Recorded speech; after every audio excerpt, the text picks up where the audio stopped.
where we'll hear from Professor Peter Kuznick, who is a historian, educator, and activist. He founded the Nuclear Studies Institute American University and has led educational exchanges with survivors of Hiroshima and Nagasaki.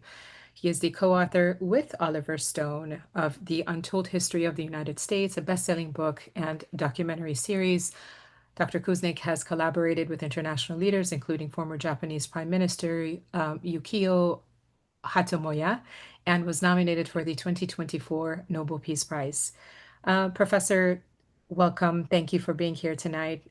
With the U.S. striking Iranian nuclear sites just days before Israel's airstrikes, how close are we to true nuclear flashpoint? And what does history teach us about this path? Well, let me first thank you for inviting me and thank Jeffrey for that talk.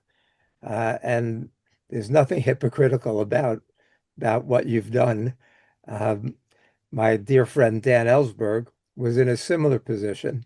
And if we want to warn about the threat of nuclear war, nobody did that more eloquently or passionately than Dan did. It was just the second anniversary of his passing, and we miss his voice at this point. But he wrote about it. He wrote a book subtitled Confessions of a Nuclear War Planner, Doomsday Machine. And I was the insider, the leading expert on command and control of nuclear weapons, till he had his epiphany and realized what was right and wrong. You ask about nuclear weapons. Well, like all of us, I'm sure, I'm hoping that this ceasefire is for real.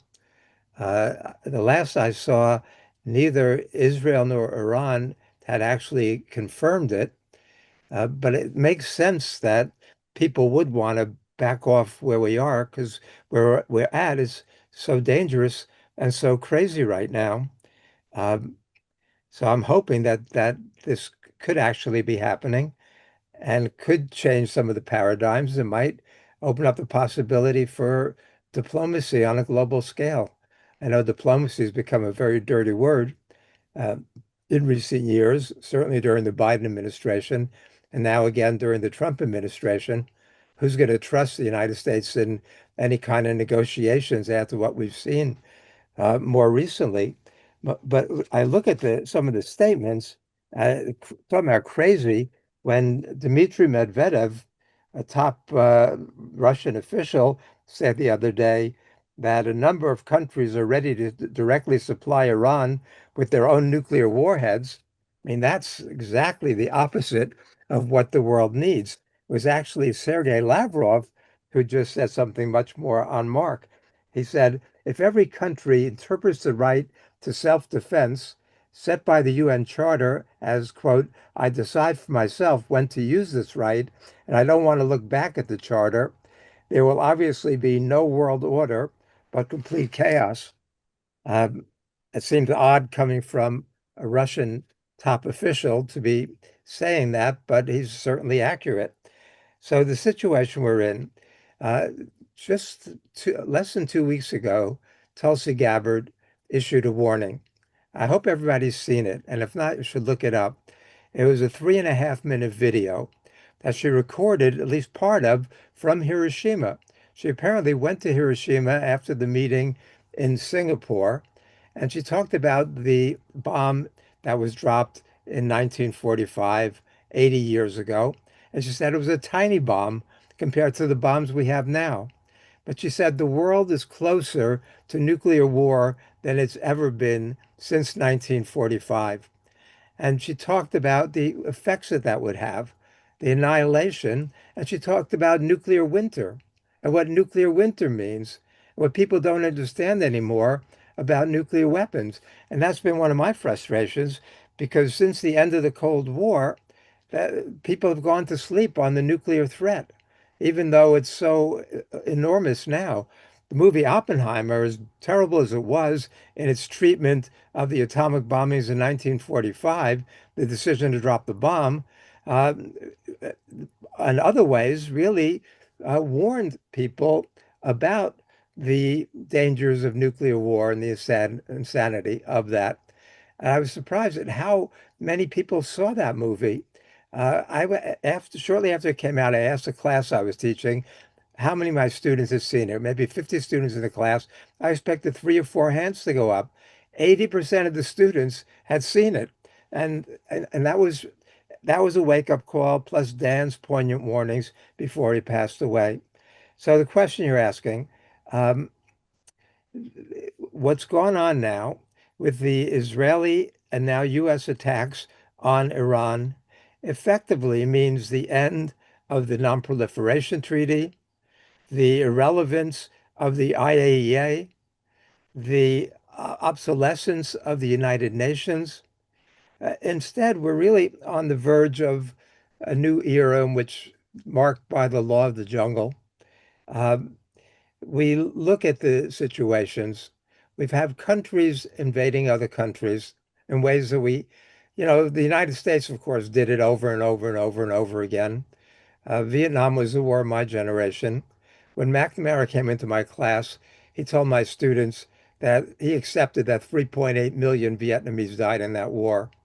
When I was in Hanoi little more than a year ago, the Vietnamese leaders told me that the figure they now use is 5 million Vietnamese died in that war.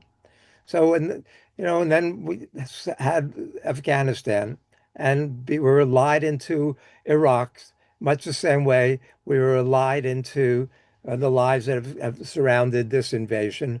As Jeffrey was saying, there was no, Iran was not building a bomb. American intelligence and intelligence everywhere but Israel had known that Iran was not building a bomb, and that the U.S. was saying it would probably take them 2 years before they had the ability to deliver one, even if they did dash for a bomb. But Netanyahu lied and said this was an existential threat and it was imminent, and Trump doubled down on that. So, but so we've seen this going on everywhere. The Russian invasion of Ukraine and Putin's implied threats to use nuclear weapons. Russia at least had some justification for doing so, given a NATO expansion and other threats, but it was still the wrong thing to do in this age. Uh, the Israel and Iran, absurd. India and Pakistan coming close to war again recently. The situation over Taiwan. What Hegseth said is that we should end the war in Ukraine so the U.S. can focus on the real enemy, and that's China. And we know that that was the attitude in the Biden administration. He surrounded himself with 18 top advisors from the Center for New American Security, and those were mostly the China hawks. It goes back to Obama and Hillary Clinton, but that's really what the big game is now for a lot of these war planners. Uh, so the world is still very, very dangerous.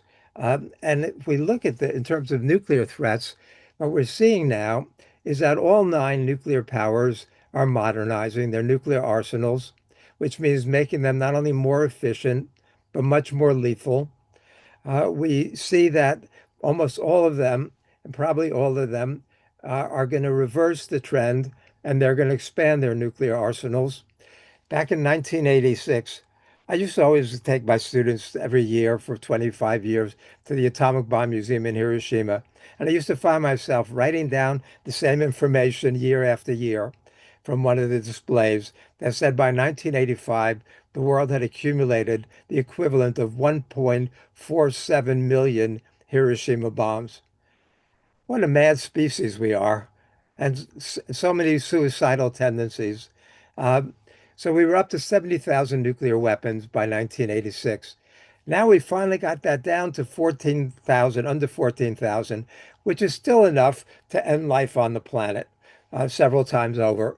But at least we're going the right direction. What we see now is where every people are expanding again, expanding the nuclear arsenals. The Brits expanding their Trident weapons by 40%. The Chinese, who used to rely on a very limited deterrent with 200 nuclear weapons, now seem to be up to maybe 600, with goals, at least the Pentagon is arguing, up to 1,500 by 2035. Um, but this seems to be what everybody's doing. And that's exactly what Project 2025 called for. The U.S. expanding its nuclear arsenal, making it more usable, as Trump said. He said it during the first term. What's the point of having nuclear bombs if we can't use them? To sane people, that means get rid of them. To Donald Trump, it means make them more usable. And so he did in his nuclear posture review. You know, talk about Trump in that regard, since I'm just touching on it. When Trump was briefed on how much the U.S. had cut its nuclear arsenal, his response was, we should increase America's nuclear arsenal tenfold. To which Rex Tillerson called him a fucking moron. But he's more than a fucking moron. He's as we know, a fascist threat, a warmonger, very, very dangerous, who wants the Nobel Peace Prize. Right. I should know about that because I nominated Nihon Dankyo for the Nobel Peace Prize, and I was part of their delegation in Oslo. Uh, the so the world is going the wrong way. We're increasing the nuclear arsenals. And you look at the people who have called for having access to nuclear weapons. You've got Ishiba, the Japanese prime minister. Japan has been the most anti-nuclear country in the world for a long time. Ishiba, right before he took office, said that he wants to see an Asian NATO and Japan should have access to its own nuclear weapons. We know Japan has a vast stockpile of plutonium and could develop nuclear weapons. We say they're a screwdriver twist away. South Korea, 73% of the South Korean population in the polls say they want their own nuclear weapons. Zelensky has called for Ukraine having its own nuclear weapons. Macron has said he wants to spread France's nuclear umbrella over Europe if the Europeans want that. And then you've got Merz in Germany welcoming that. You've got the Austrians welcoming that. You've got Tusk in Poland welcoming that. I mean, we look at where we are, and the reason why, I mean, all of us were opposed to Iran getting a nuclear weapon because I knew that if Iran got a nuclear weapon, which it wasn't close to, but if they did get a nuclear weapon, then Saudi Arabia, United Arab Emirates, Egypt, Turkey would all follow suit. The last thing we need in that tinderbox in the Middle East is everybody having access to nuclear weapons.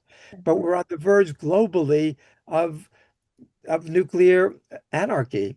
And so, because the lesson, what North Korea said after the U.S. overthrew Saddam Hussein, said the one mistake that Iraq made was not to have nuclear weapons. If Iraq had developed nuclear weapons, then the United States could not have invaded.